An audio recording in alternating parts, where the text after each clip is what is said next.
Hey everybody, I'm Mitch English. And I'm Riesa, Pascal. I'm Andrea Jackson. This is Daily Flash, your source for trending news and entertainment. Always, we're happy you're joining us. Now, I heard a little scary story about technology that's kind of making me, I think all of us have smart homes these days, right? We all have our smart devices. This gentleman, his home is powered by Alexa smart devices. He had a delivery to his door and he wasn't home. The delivery driver thought he heard him, the homeowner, call him a racist slur through the Ring doorbell. He did not. He said something else that he misheard, essentially. Let's say this homeowner is black, okay? So there, that kind of helps dispel that. So anyways, this delivery driver complains to Amazon. Amazon shuts down the homeowner's account. His home is rendered useless. All of his smart devices don't work. He's locked out of everything that is connected to his Alexa, lights, all kinds of things that are powered with smart devices.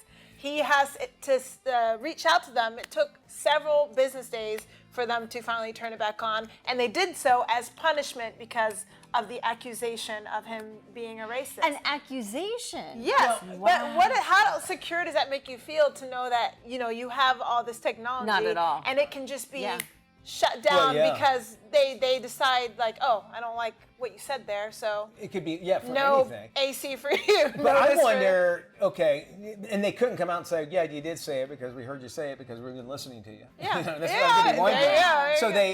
because for me to speculate, okay, you're going straight off of what somebody you thought, that's basically hearsay. Right. That's what you thought you heard somebody say, number one, but they couldn't, and if they wouldn't have done anything, that would have obviously said, well, yeah, we heard something. Yeah. Even though the guy might not have done it. You know what I'm saying? Even if I had said something awful in my home, my sanctuary, I say whatever I want. Freedom of speech. I've paid you money for this device. Who are you to shut off my device for what I say in my own home? That's a very good. I don't know. I mean, for all we know, we could have been singing along with the song. I mean, who knows? But we've seen this happen before too with the electric cars, because I think it's Ford that have filed for a patent to be able to turn off your electric car if you miss a payment, and that's it. Dangerous times. Renders Do you know how many useless. times y'all are going to be called if that happens? I'll be called, hey, can you pick me up for work? My car won't start. Well, Florida Governor and GOP presidential candidate Ron DeSantis recently took a shot at Bud Light while serving drinks to a group of veterans in Nevada. Budweiser has come under fire for using a transgender social media activist to promote its light beer. Fallout from the controversial campaign has led to Bud Light losing its #1 spot as the nation's top-selling beer and more than $15 billion in revenue. It really is. So here's a clip from the DeSantis campaign stop. Let's listen to the governor's comments. Okay. Just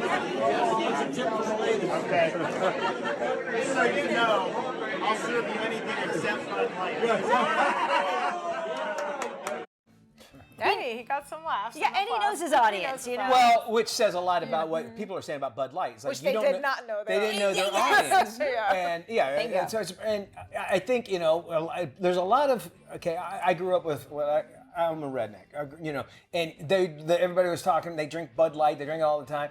And they don't want to be associated with it. You know what I'm saying? And I'm not saying it's right. I'm not taking sides. I'm just saying it's just the mentality of the that mentality. Group. You have to keep that in mind. And obviously, $15 billion later, we'll see what the actual damage would be. But we can see it money-wise at least.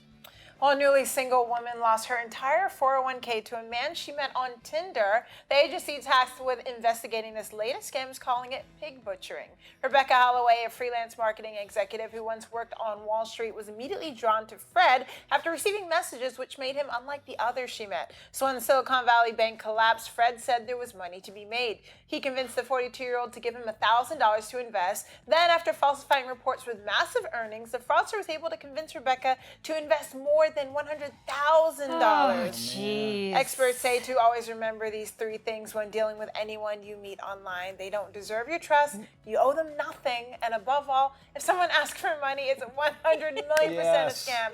Now, the reason this is called pig butchering is because they actually don't just immediately ask for money. They kind of will send little gifts here and there. Sometimes they even send a bit of money to the person to fatten them up, and then they go in for the slaughter. So good way to think about it. Yeah, you earn it your is. trust Be that careful, way. everyone. I got Be money careful before. out I can there. get more back. All right, see, think about that. More Daily Flash, more trending news and entertainment coming your way. Stick around.